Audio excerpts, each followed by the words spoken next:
Hey, better late than never on this Sunday night. It has been a wild week for Rays fans.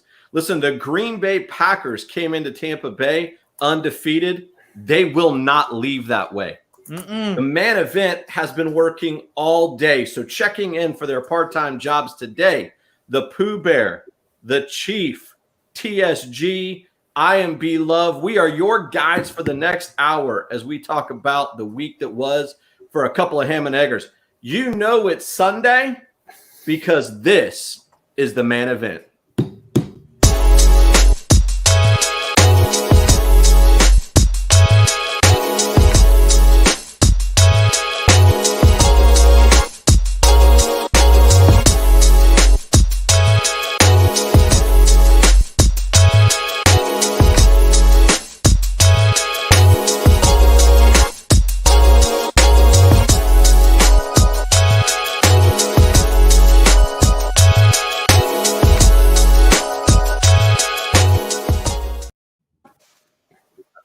What the heck? Good. What have you done? Yes. We haven't gotten to this game yet. That just says so, you're here to do business, right? No, in the fire department, when you have an appointment with the fire chief, you get dressed up. You put on your dress shirt, you put your tie, you put your medals on, you shine your shoes. You go in out of respect for the man. Okay, I am wearing this today because it's the closest thing I have to pewter, because out of respect for the way the Buccaneers took it to the Green Bay Packers. Yes, sir. Yes, sir. Yes, sir. I believe that this week was how we have envisioned Tampa Bay Buccaneers football for the whole season. Oh, yeah, absolutely. That was fun. That was so much fun. I want to do it over again. Yes, please. Including the pizza. We just polished off some fourth quarter pizza, folks. Oh man, that was good. That was good. Somehow our pizza place ran out of pepperoni, but yeah, what the heck? Why not just go to Publix and buy some pepperonis instead of telling people we don't have? I mean, isn't pepperoni one of the essential things for a pizza? I mean, the only thing worse if they ran out of cheese or tomato sauce. It didn't slow us down though, did it? Nope. No, I mean, let's face it. It didn't. Okay, I'm going to give them that. It didn't really slow us down. There's no pizza that's going to slow the main event down. We punted. We said we'll take sausage. Thanks, man. Yep. So I tell you what, the Bucs came out big today. Obviously, Green Bay came in 4-0. I believe all of us had a collective holding of our breath coming into this week because you just didn't know, and you really didn't want to go in the end of this week at 500, 3-3. We feel we're a much better football team than that. But man, I tell you what, other than, a couple of good series at the beginning of the game, we shut them down. Mm-hmm. Yeah, we had 38 unanswered points. Yeah. Yes, that's correct. Yeah. The defense saves the day. Yep. Because the offense definitely changed the momentum of the game. I think the offense, the passing, there was only 100 and something yards. I think that's 117 yards. That's not good. Yep, 166 passing yards for the Bucs. Total. Yep, total. How many running yards? We got running plays. We're at rushing 158 rushing yards. We had a really good day. 4.5 yards per rush average. Yeah, Rojo looked very strong. Now what did he end up for total yards, TSG? Rojo, give me a minute on that. You guys go forward, and I'll grab that stat. Okay. I'm just curious because he's had back-to-back 100-yard games. So if he had another one this week, that's back-to-back-to-back 100-yard games. Yeah. Here we go. 23 carries, 113 yards. Yeah. Great day. I mean, I don't know that anybody had the Rays having a rushing leader like that coming into the season. And the crazy thing is Fournette didn't even suit up today. He was inactive. And I don't know that Shady is healthy. No. I was also 25 total Yahoo fantasy points to beat the Chiefs team, just so everyone knows. Hey, it's not. Let me look at it right now. It's not over. Oh, I'm going to tell you what. The fat lady is definitely warming up. She has warmed up. She had some pizza. She gargled with Listerine. Hey, but did you have Gronkowski? He had a great day. I was good. That's where I was about to go. Is like the Gronk finally had a great game. He's the leading receiver. And not that he hasn't played horribly, but he was the leading receiver today and caught his first touchdown as a Buccaneer. Yep, 5 receptions, 78 yards for the man. Top leading receiver for the Buccaneers today. Yeah, we were talking earlier. Mike Evans, like no targets. Nope. I think he had one. Yes, he did. Well, I mean, he have a had catch. some, but I mean, he wasn't the featured receiver in the game. Right. But if you're double covered, if they're going to double cover Mike Evans, that's going to leave somebody else, on single coverage or an open. So I mean, Godwin, Gronk. We saw Tyler Johnson in there. I mean, by the end of the game, we were seeing guys that I have to admit, I was looking at the roster number trying to figure out who is that guy. Everybody was getting some playing time, including Blaine Gabbert. Yep. So yeah. So when was the last time we sent a quarterback in for mop-up duty? Yeah, been a long time. Well, they had a camera on Bruce Arians, and through his mask, you could actually hear him say, "Play all the seniors." Senior day in Tampa Bay. All right. Yes. At the beginning of this game, everyone was asking, what are we going to do about the absence of Vita Vea? And sure enough, Nacho comes in, and Green Bay began to attack the middle of the field early in that game, and it looked like it was going to be a rough one. And they march down, they score 3 points, they get a field goal, then they march down, they get another touchdown. It wasn't looking good for us. And then all of a sudden, by the second quarter, Todd Bowles, whatever adjustment he made, turned the game around. We get 2 interceptions within 3 plays, 3 passes from Aaron Rodgers. Turned into 2 interceptions, one from Edwards and another one from Dean. And he was the second one might after that. Yeah, the second one might as well have been a pick 6 too. It got they to the put him 2-yard on like line. the 2-yard line, you know. And I think I saw a stat that Rodgers hadn't thrown an interception all season. Yeah, and he threw 2 in 2 consecutive series. Came in and threw 2. So yeah, that defense looked good because if you remember the first 2 series, it sure looked like Green Bay was going to score at will all day, right? And there's a little guy trying to he's crawling again. And they were in fact driving on the 3rd series, which was when we got the first interception. You're good, bud. And Chief, what were you asking earlier in the day? What was the one stat you were asking me? Penalties. Yeah, absolutely. That is the one. No penalties for the Buccaneers in this game, and that has been killing us this entire season so far. No penalties and no turnovers. Yes, correct. No sacks either. Look at there. So I know Brady got knocked down a couple of times, but no sacks. Nothing for a loss of yards. No, but when you keep the ball and you don't commit crazy penalties that don't need to be made, look at there. Overwhelming victory. Man, that was fun. It was. Speaking of fun, wasn't last night fun? Yes. Yes. Man. Who was worried about Game 7? How can you not be? I mean, how can you not be? Well, I mean, what's your level of worry? What concern because it's if they don't win, if your team doesn't win, it's over, or is it? I don't think my team has a chance to win. Right? There's to me that's 2 different concerns. Well, when you have Charlie Morton on the mound, you feel like you've got a chance to win. We needed our bats to come through. The bats did come alive enough when they needed to, and going forward. I think that Atlanta and LA are playing right now, or about to start playing. Starting 15 minutes, Yeah. So I don't know about you guys. I kind of like to see Atlanta. I don't want to see LA. I like to see Atlanta. We had a comment. I didn't see it until just now. A little late. Yeah, I think. Here's my gripe about that. We've already played Atlanta. Yeah. So will this be a season where we in theory could win the World Series, and the only team we didn't play during the regular season was the Houston Astros? How do you feel about that? Now, I know that we all, as Rays fans, we're going to be excited to – we're already excited we're in the World Series, but 2, you would be excited to have won the World Series. But let's be realistic. We would have played 5 teams. I feel vindicated that it was the Astros that we beat. Vindicated. And to the rest of the baseball world, you're welcome. Right? Yes. Because Yeah. aside from the Yankees, right now, I don't think there's any other team hated in baseball than the Astros, and they probably surpassed the Yankees in hatred this year. Yeah. Yep.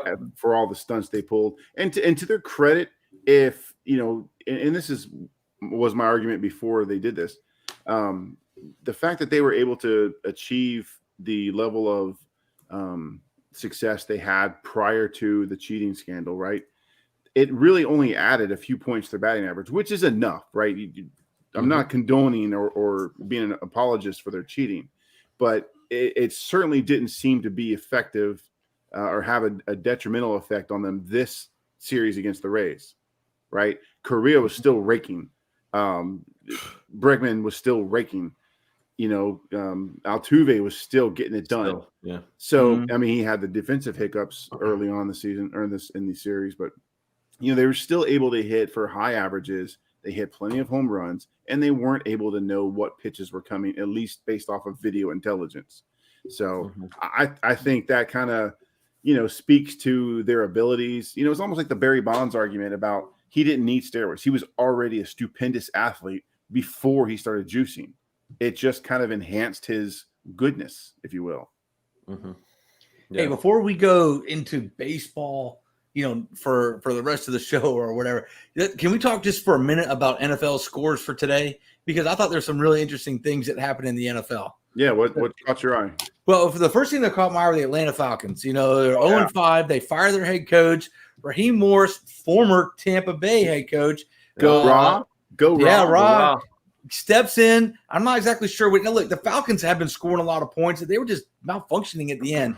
Whatever he made, whatever he told those guys came out to play today, got their first win. They beat the Minnesota Vikings.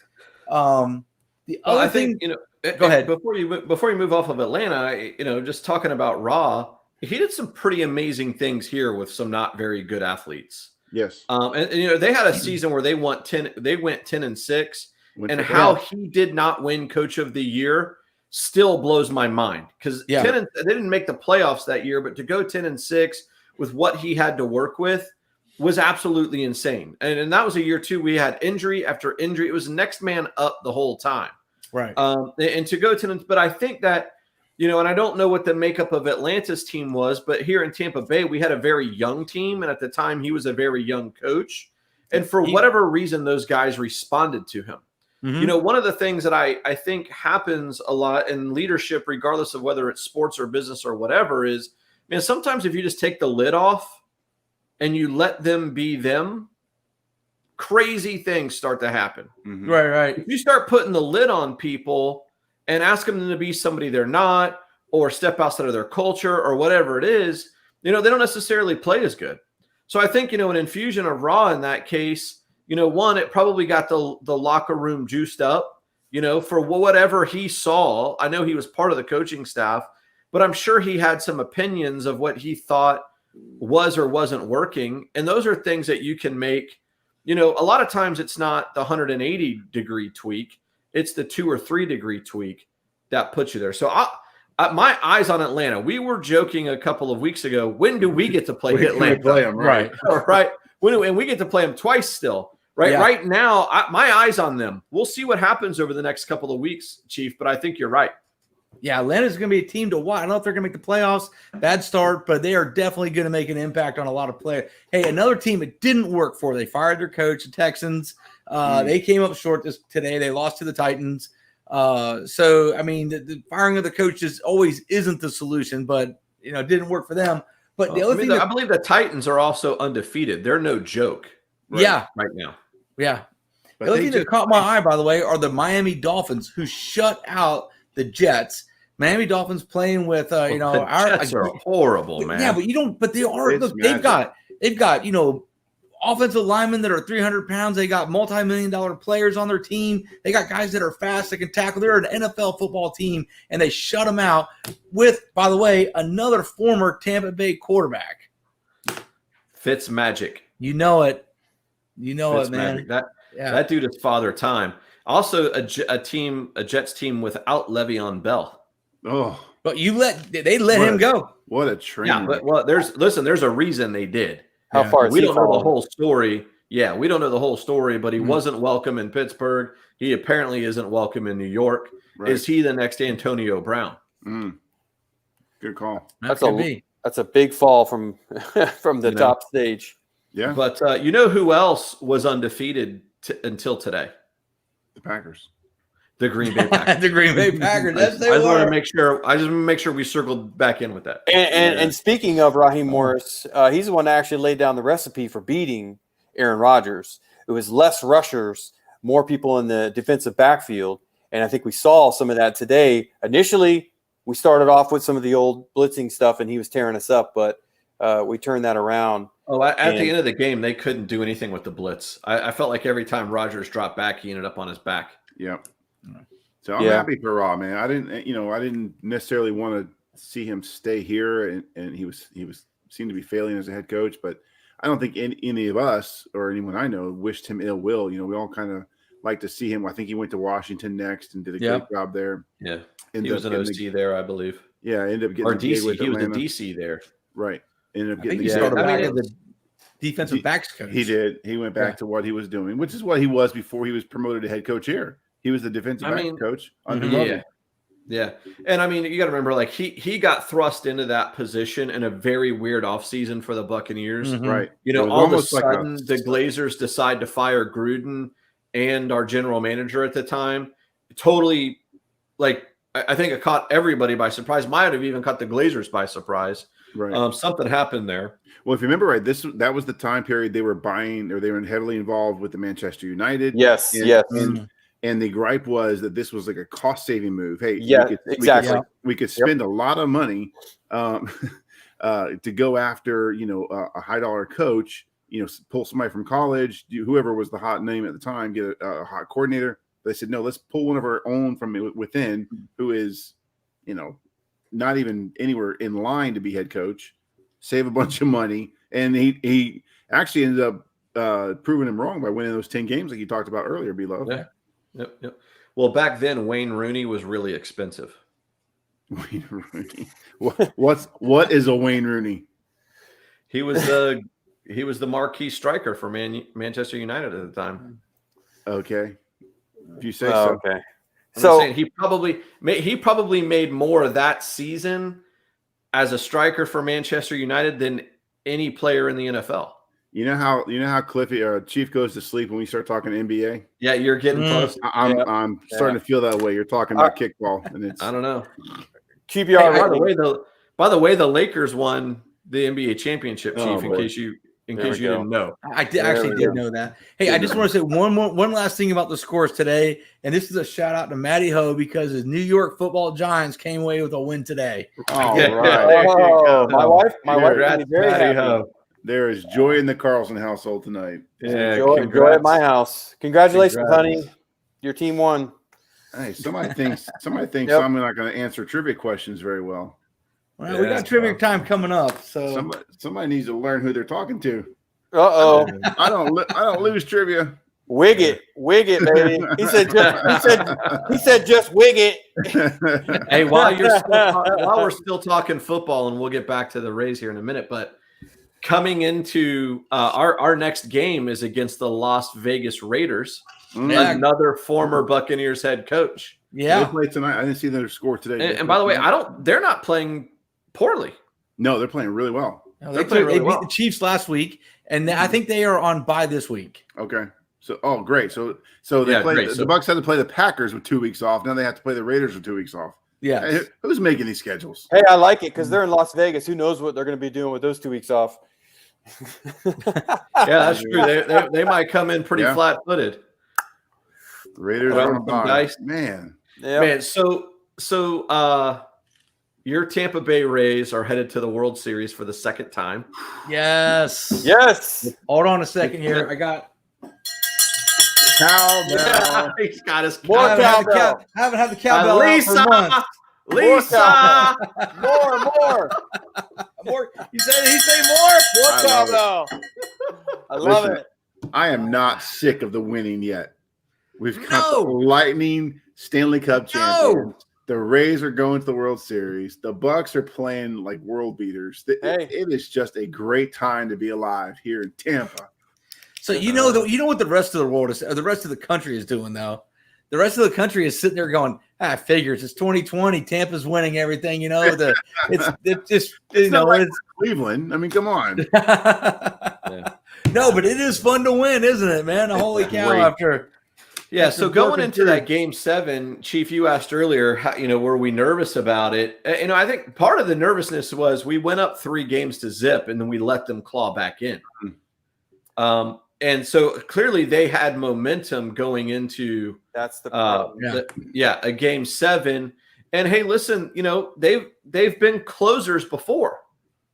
Our boys have never. I mean, we closed out the Yankees, a week ago, but we don't really have a whole lot of experience of, closing out big series like that. So yeah, I certainly had, some reservations about what was going to happen. Yeah.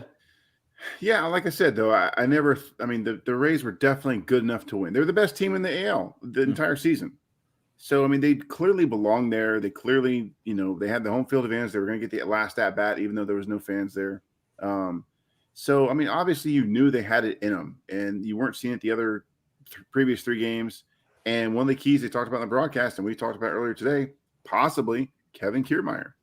He missed the 3 games with a wrist injury after getting hit by a pitch. And I think more than his specific play, it allowed you to move Margot out of center field. Yes. Yep. Okay. So Kiermaier may not have actually made any. It also allowed you to move Lau back to second base. Because we saw what happened with Lau playing left field the night before, and that was not good. Yeah. Yeah. I mean, I think that was the bigger move, Pooh Bear, was getting Lau back to second base. Yeah. Which we can talk about. In my opinion, Lau would have been out of the lineup altogether. I just think he's struggling so bad right now. He's in his head so much. Man, it's pretty hard. It's pretty hard to sit down a guy who was, first of all, an all-star. He was an all-star last season.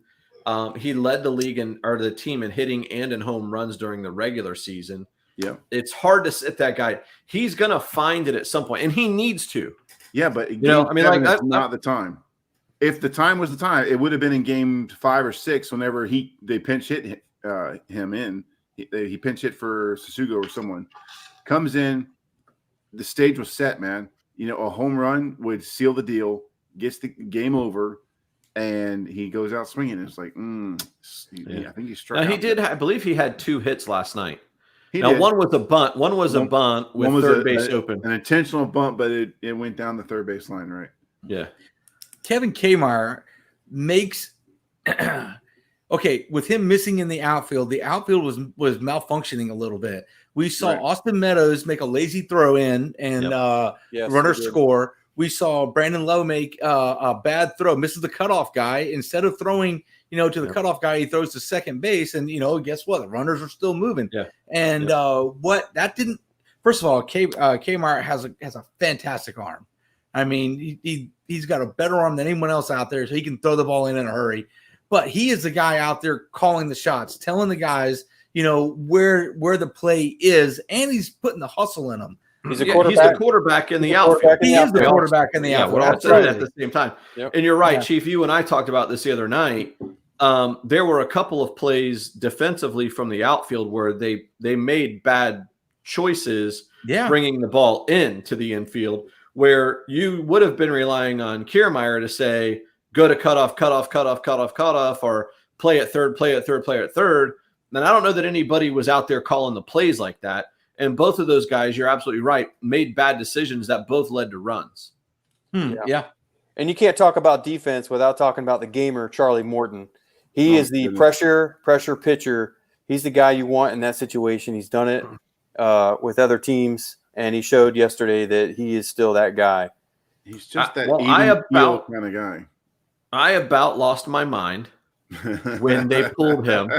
I mean, guys were going nuts. I was actually mad. I was angry. I'm like, this dude is rolling.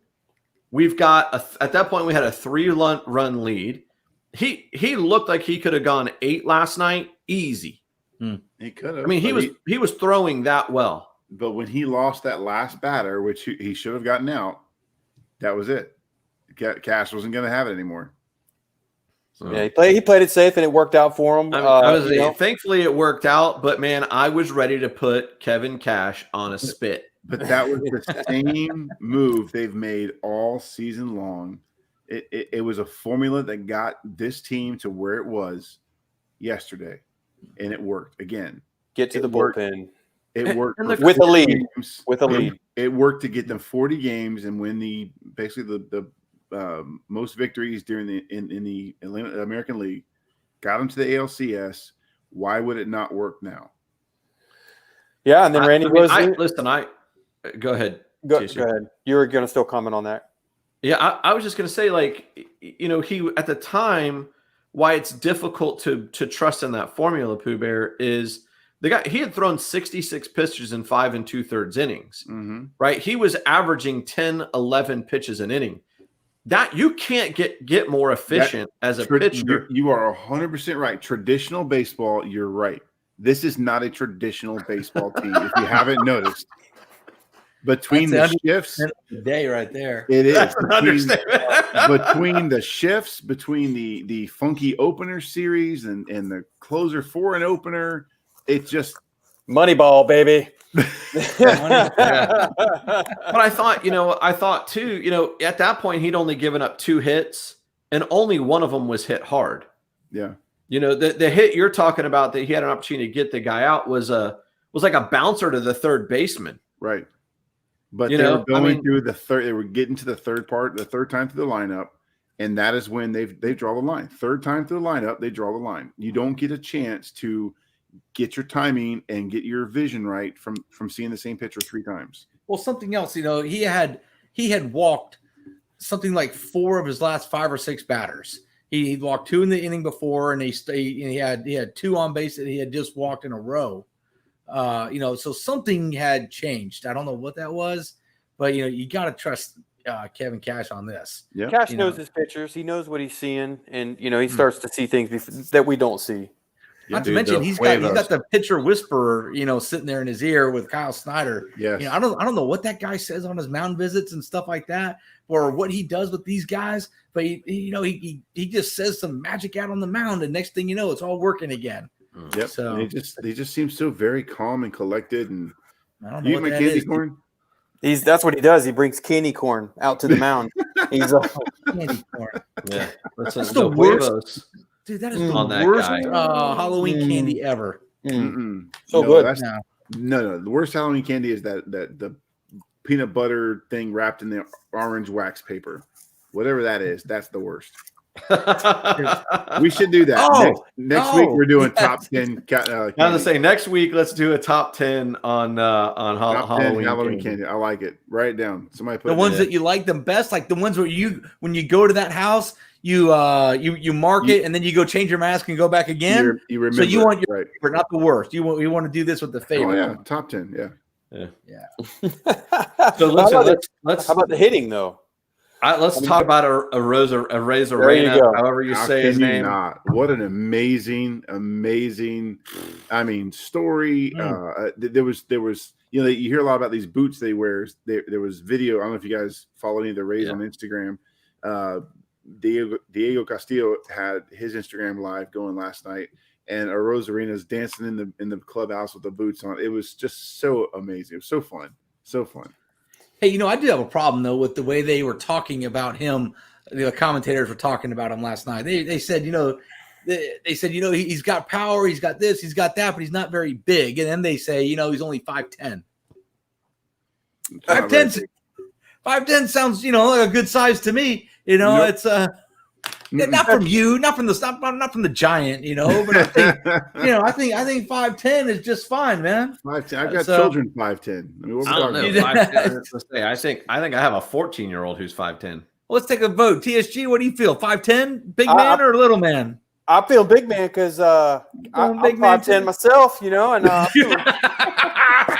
hey, let me ask you this. So if you're 5'9.5", do you say you're 5'9" or do you say you're 5'10"? What do you go with?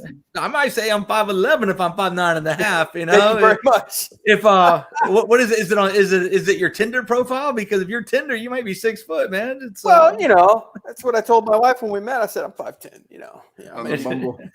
5'9" and 3/4. Wow. I don't know. Wow. Listen, if anybody doesn't know, big guys like myself, we always round up on our height and round down on our weight. Yes. That's the way it is. It's the way it is. Yeah. Yes. See, I little guys always do run that down too. on my weight either Oh, way. do they? I don't know. Maybe it's a man thing. Yeah. Hey, we all fit So in the screen right now. So I mean, Yeah. and by the way, Rosarina owns the record for postseason home runs right now for rookies. Yeah, he's got a whole Well done. series left. And he Here's was- the crazy thing is I one hit can't away. believe they pitched to that guy last night. I know, right? Yeah, I'm I saying think they feel he's a rookie and it's gonna stop. Like it's just gonna go away, and it hasn't. The entire postseason, that cat is killing it. I would have told that pitcher, I'm gonna fine you $1,000 for every strike you throw him. You don't throw to him. Well, it was like the Rays. Like I felt the Rays should have approached Stanton. I don't think Yes. Stanton should have seen a pitch at all during Yes. the divisional series. There was no reason. No reason, yeah. The guy was liquid lava when it came to hitting fastballs. Why are you putting anything in the zone? Yeah. Luckily, they got through that, but man. Yeah, Rosarena's not done. He also, I believe he needs one hit One hit. to tie Derek Jeter for the most hits by a rookie in a playoff series. So we have to assume, unless this guy all of a sudden goes cold or gets hurt, that he's probably going to break that record. He just Yeah, playoff series or in the postseason? in the postseason. In the postseason. Yeah, okay. Yep.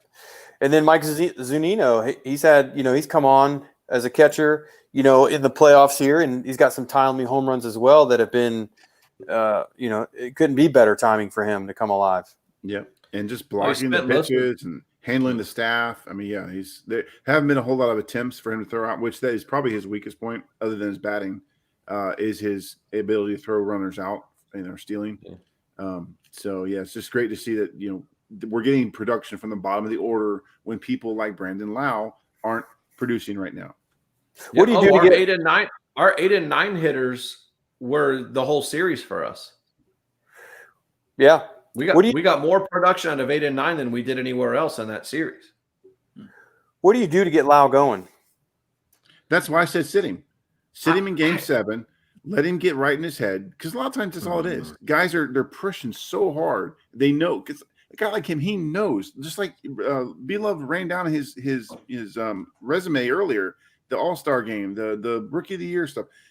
It's all there, and it's all in his head. He knows that stuff too. So he's pushing. He's like, I've got to be the guy. I've got to be the guy. I've got to be the guy.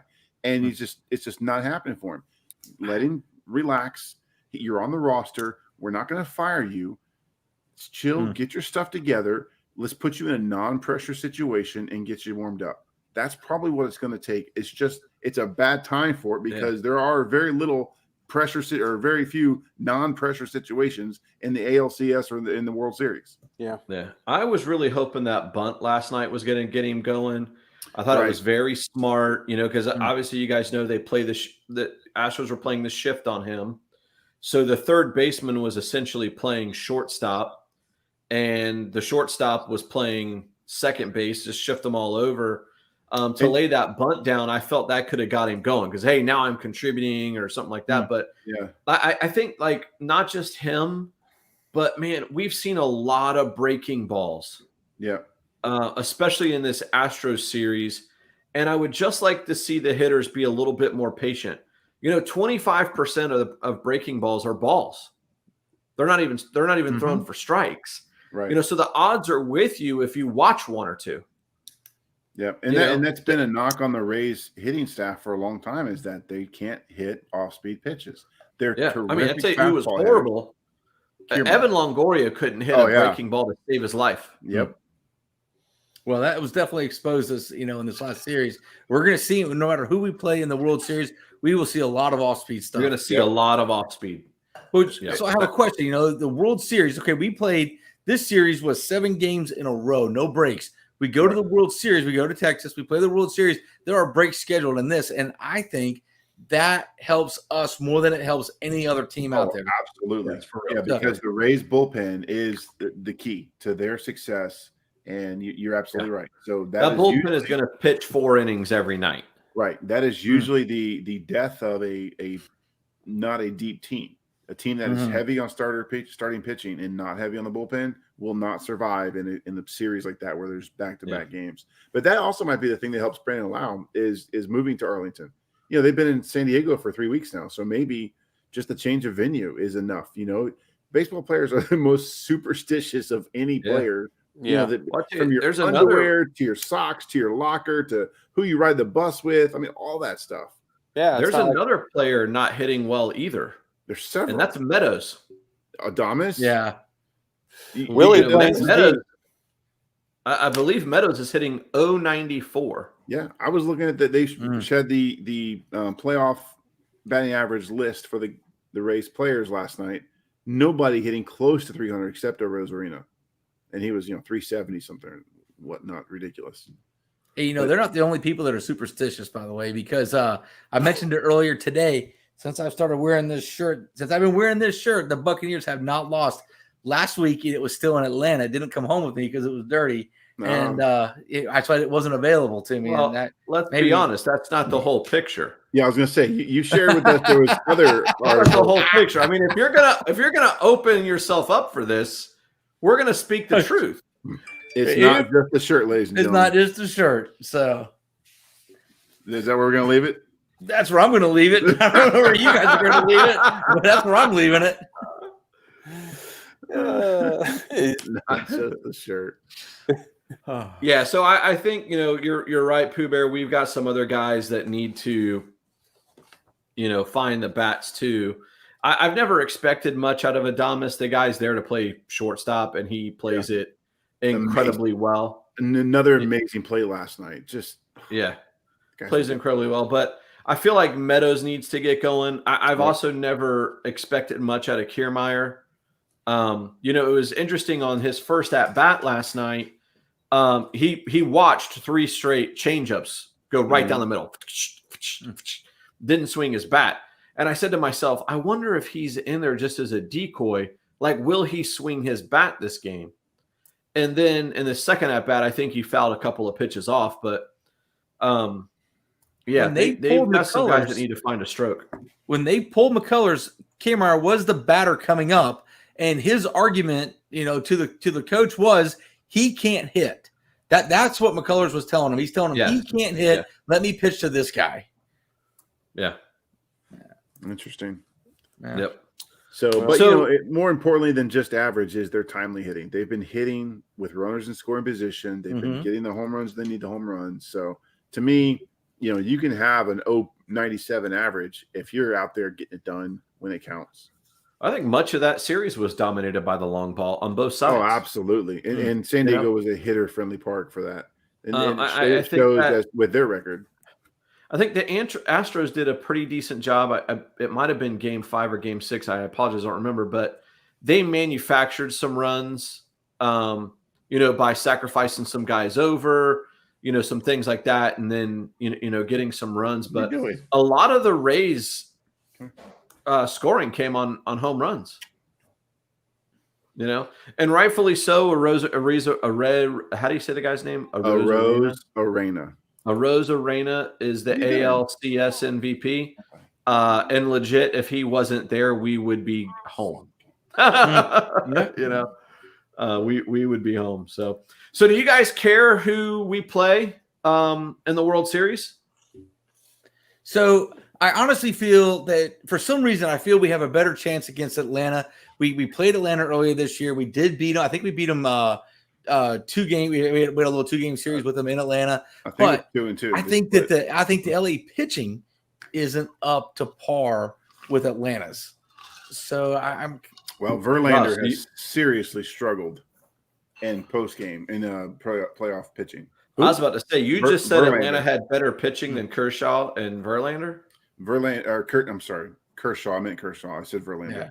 Kershaw has been horrendous in the postseason, and he proved it again. I think it was Tuesday or Wednesday night. He gave up the 11 runs to the Braves. Mm-hmm.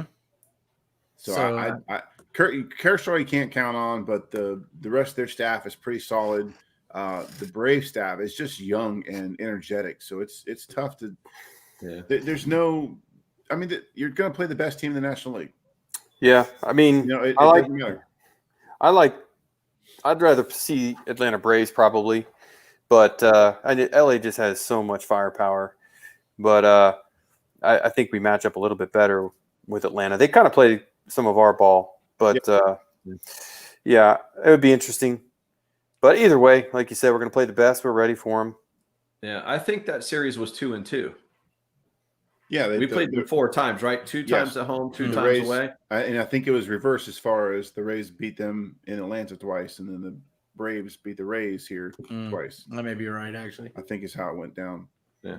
But still, my argument, I said this earlier in the show, which is kind of weird to me, is if we end up playing the Braves, the only team that we will face in the playoffs that we haven't already played in the regular season was the Astros. The Dodgers.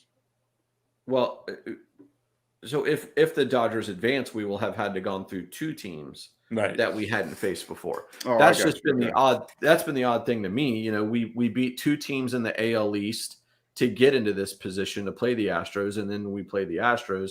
If we play the Braves, we also played the Braves during the regular season. Yeah, to me, it's a little bit like the old days where you didn't play interleague play until the World Series. Yeah, like so you never would have seen your opponent. What kind of asterisk goes on this world for whoever wins it for this World Series? 60 regular season games versus 162. There'll be a lot. There'll be enough haters out there. They're going to throw asterisks on all kinds of stuff. The doubleheader games are only 7-inning games. The way the playoffs were done, the way the games went to extra innings with a runner on second base. There's all kinds of stuff, but the fact of the matter is everybody played under the same rules, and and there are a lot of professionals out there that are saying that this may be harder. These guys are away from their families. They can't communicate with anyone else. They can't do anything to go out and relieve the pressure. Yep. They're stuck in this one place, and that's what Lyle needs. All they can think about is baseball. Yeah, I believe his wife is with him. That was my argument for the reason the Lightning winning the Stanley Cup was a better achievement than any other Stanley Cup in history because 2 of months. those very very reasons. You're locked away. You cannot release your aggression on any kind of a hobby or whatnot. Yeah, it's certainly not, Dennis Rodman going to and spending a couple of days in Vegas when he was a member of the Chicago Bulls. Like they just gave him furlough for, hey, you can go take a couple of days off. Like nobody does that in professional sports. Like, just think about it. In any normal time, if you have a bad day at work, and you go do whatever hobby you do, or if you go fishing, then you go fishing. I know Kevin Kiermaier likes to go bow hunting, or bow fishing. Go to the gun range or play a round of golf. Whatever your hobby is to release your stress and to get your mind right, it's not available to these guys at this time. So I think that's even more important if you're able to go back to your hotel room where you're there by yourself and you're watching reruns of whatever's on Netflix, and that's the only relief you have from your bad day at work. To me, that's a pretty astounding accomplishment to be able to get your mind right after doing that. Yeah. And Phil Jackson was, that was his ability to manage stars. That was his, he did a really good at that. And they commended him on actually letting him do that. Even Michael Jordan I can understand. I mean, we're talking about Dennis Rodman. He's a pretty, special, eclectic guy anyway. For the team to understand that, hey, for us to get the best out of Dennis, we're going to have to let him do this. Dennis. And Rodman. Dennis Rodman. It's from that other. It's from that other Dennis. sport. Dennis, I like that. Yeah. Pat got it. Yep. Dennis. Okay. We're going to see some Dennis pretty soon here on the Halloween special. You got to plug it. Yeah. So I mentioned at the beginning of the show, we have been working all day. We literally have been working all day on our next short. And I think we got the last shots in right as the Bucs game was about to start. We may have done a couple of segments during halftime or something like that. But so the next short we have coming out, probably not this week, but you'll see it before Halloween, is going to be the Man Events version of how to be safe and socially distance as you trick or treat. That's right. It's becoming a big deal now. We're seeing a lot more news stories about Halloween trick or treating in neighborhoods being canceled. The CDC is recommending not doing trick or treating the normal traditional way. So we're going to we've done some research on the best ways to distribute candy while trick or treating in a safe, socially distanced way. We've put some of the best minds. We've put some of the best minds together to come up with some of the most creative and safe. Yeah. Pure ingenuity. On the surface, this sounds like a terrible idea for an entertaining video. I'm going to tell you the truth. It sounds like a terrible idea, but I think that I think people are going to enjoy watching this one. Listen, you feel that way about every short we do. No, but I mean, when you talk about social distancing, when you talk about social distancing and trick or treating, that just sounds like terrible stuff, But I tell you, I think that this is going to be worth watching, So we've definitely come up with some great ideas. In all honesty, what other? I mean, the entire design of trick or treating and Halloween in general is perfectly meshed with the COVID-19 CDC guidelines and all. You're wearing something to cover your face. Most kids are. A lot of them paint their faces nowadays. You're not going into someone's home. You're just going to a door, which most times you're going to be 5-6 feet away. You're not spending more than 15 minutes together in a confined area. It seems to me like it's a perfect thing to do, perfect activity to do without worry. When you were a kid, I'm a little bit older than you guys. But when I was a kid, we would go to there was always a house with the old people at, probably my age now. I don't know. But anyway, you would go in and before they got the candy, they'd make you like sing a song or something. Do you guys ever have to do that? Or you just show up and get the There were a few neighbors in our neighborhood that were like that. They want to know who you were. They want you to lift up your mask so you can see who you were. And say, oh, there you are, sweetie. Oh, you're so adorable. Oh, Jimmy. Dude, why do people care that much about who they're giving candy to, man? I certainly do. I want to make sure you're from my neighborhood, not from some other neighborhood. Why does it matter? Why does it matter? Well, because I did this for my friends and their kids, not strangers' kids. Nah, I just give it to anybody that shows up. Hey, there's some, but I do too. I just want to know. I can usually tell by their, Wow, you're that guy. You can tell by the parents standing right behind them who they are. Right. Well, usually, but then you get the teenagers and stuff that come through it 3 or 4 times, and there's no parent. They didn't put any effort into their costume. They just got like a white T-shirt on that says costume or something. Yeah. Listen, I just realized, and the lighting must have gotten better, but Chief's jacket has bedazzle on it. Well, this is not the first time this jacket has made an appearance on the main event. That's the Kentucky Derby jacket. Can you get a little bit closer so everybody can appreciate. I don't know if I can get too close here, man. It's Chief, dust them off, Chief. Dust them off. They're like I've actually lost a couple. Cowboy. You can kind of see them here, but a couple of them have kind of fallen off here in a couple of weeks since the Derby day. Man, we might have to make a return trip to the thrift store. I'm definitely making a return trip with a return. Maybe just a redonation. So I already donated all my extras. Yeah. I took them right back. Did you really? Left the tags on and everything.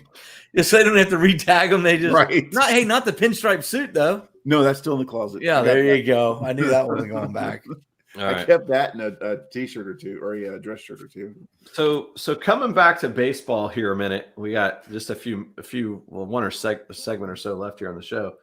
I looked at what were some of the historical Game 7s of League Championship Series. All right. Now here's the crazy thing. I'm gonna give you 4. We can chat them over. You will remember all of these because you were alive for them all. All right. I was pretty surprised that there were the ones that were the most memorable are ones that we would be familiar with. Yeah, so nothing from 1930 or 40 something. So okay. Well, they played longer series then. They played some of those series were like 9 and 10 games. The 1912 White Sox, the Black Sox. That series was actually 9 games, the World Series. So, Oh, wow. Yeah, the divisional series and the championship series were also long. So maybe that's part of the reason why the game The owners 7. must have been greedy. Well, they were only They wanted to getting get 30 paid. They're 30 cents a ticket. I mean, come on, what are you gonna do? Yeah. All right. So I'm gonna give these to you in order from like number 4 to number 1. Okay. Okay. So number 4, 2003, Yankees versus Red Sox. This game went extra innings. Here's the crazy thing. It was a great matchup. In game 7, it was Pedro Martinez versus Roger Clemens. Wow. That's a game 7 matchup right there. That is a game 7 matchup. Probably some other Hall of Famers on that on those batting rosters as well. Yeah. Oh, you so know that night, Mariano Rivera threw 3 scoreless innings of relief. Which is odd. Yeah, right. Huh. He threw the 9th, the 10th, and the 11th inning. Okay. I was going to say only the 9th, but that would make sense. Do you know who hit the walk-off home run that sent the Yankees to the World Series? I'm going to say 2003. You just said it. Tons of Hall of Famers on that team. So the Yankees won. Was it Johnny Damon? No. Was he still in the Red Sox? He hit the home run the next year to send the Red Sox. And the 04 went to a 7-game series also. A-Rod? I don't think A-Rod was on the team. I don't think A-Rod was there yet. 2003? 2003. All right. This guy is currently the head coach. Aaron Boone, really? Aaron Boone. Okay. The head coach of the New York Stankies, who were just beat in 7 games by Mike Brasso in the Rays. Yep. All right, number 3. It's a great home run. I think this was 2000. What year was this? 2002, maybe? I must have written it down wrong because I have 2 dates on here that are the same. Marlins versus Cubs. That was I know this. I know where you're going with this one. Oh wait, no, that was game 6. Game 6 was game 6 was the one that Bartman that Bartman had fan interference. Yep. That fan interference caused the need for the game 7. Yes. The Cubs kind of imploded after that, right? And the Marlins came back and won game 6, but they were leading before that Bartman fan interference. That would have been an out. Right. Who do you think Bartman's favorite coach is? Madden. After he won that championship, it took all that got some pressure off, right? Yeah. So here's this is a blast from the past. A pitcher hit a home run in that game. Okay.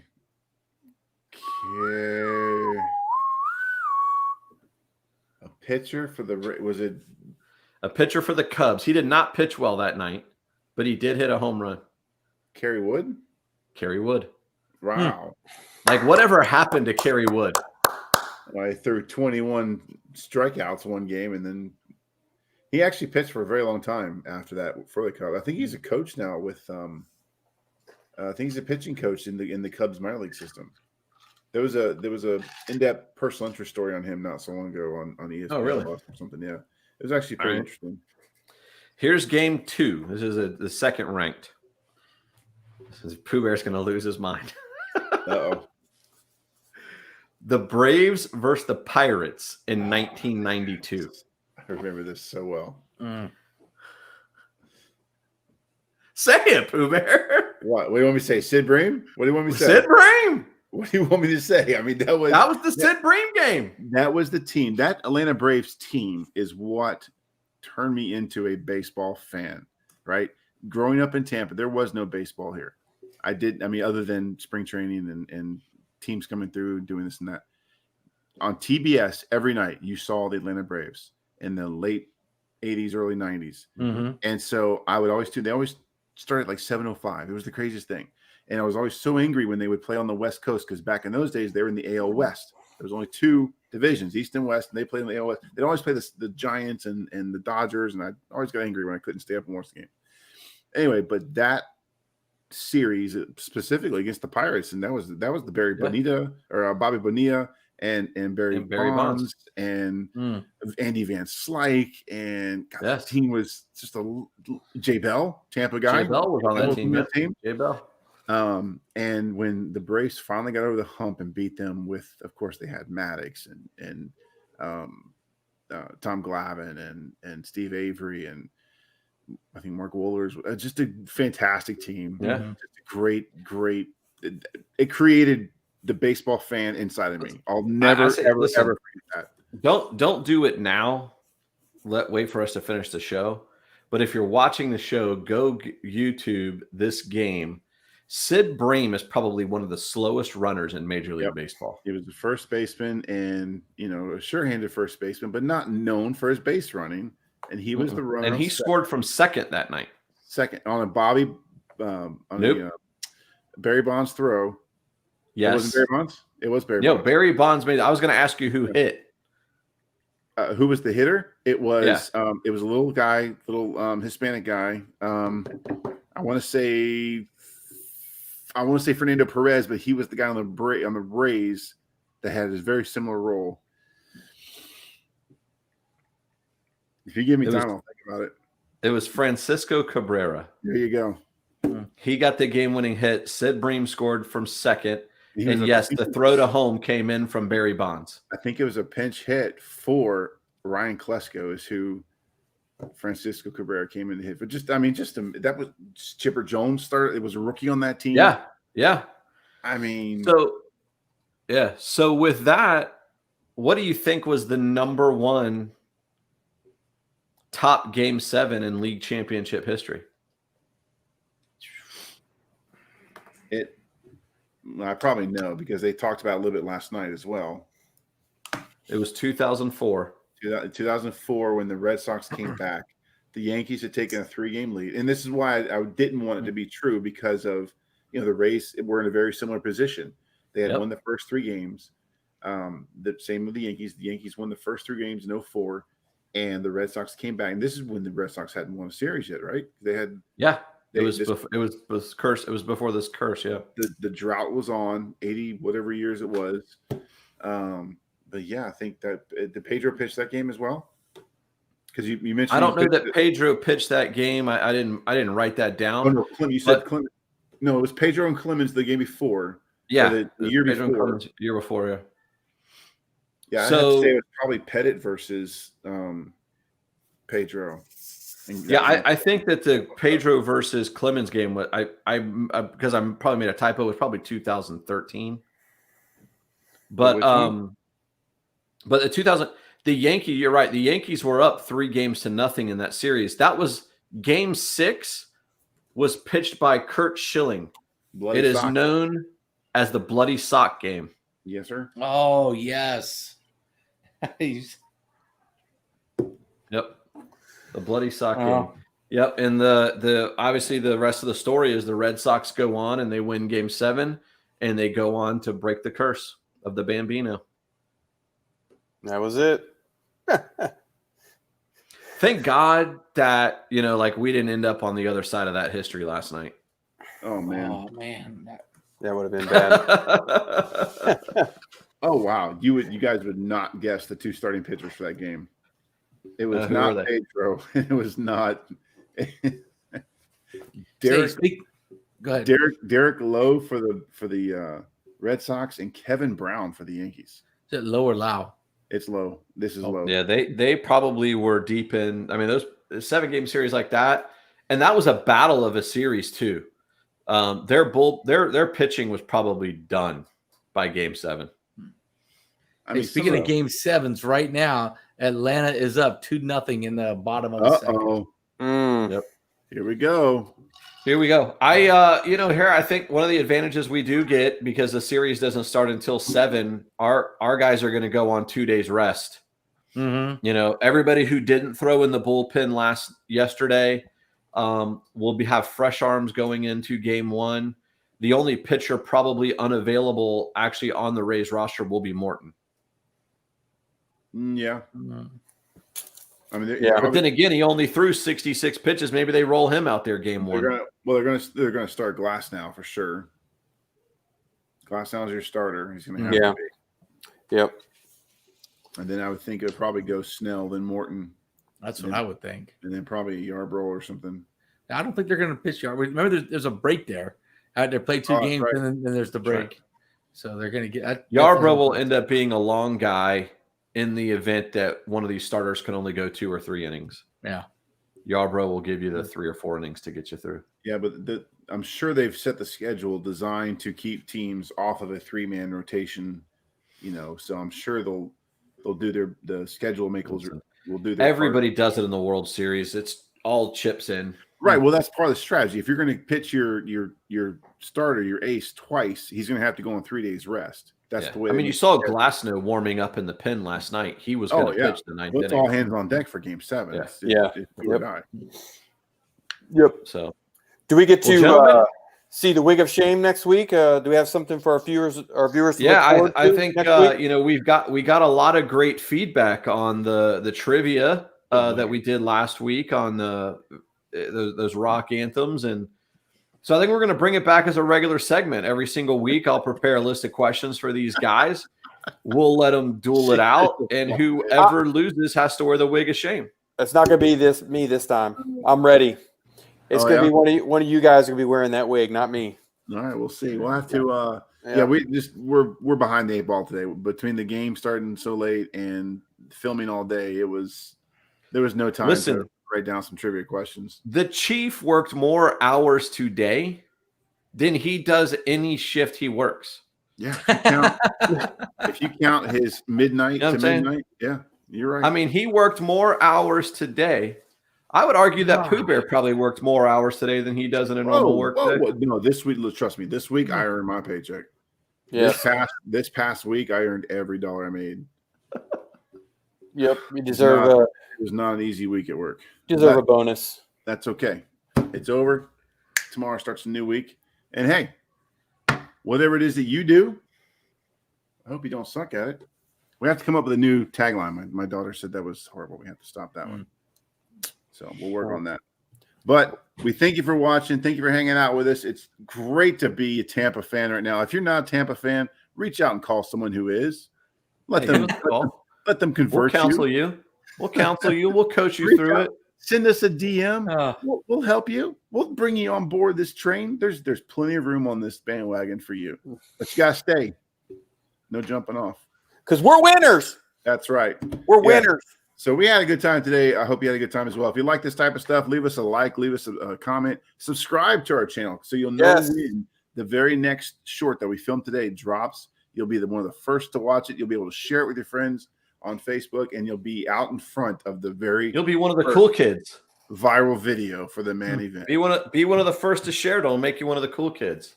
All right, we hope you have a great week. We'll see you back here next Sunday at 7:00. Oh no, we will not. The Bucs have an 8:30 game. Yes, we next will. week. We will be live at 7:00. Be live at 7. We'll probably cut it short because we're going to scoot out to get somewhere to watch the Bucs game. All right. Yep. So thanks again for watching. We love you. We'll see you. Good night. See you.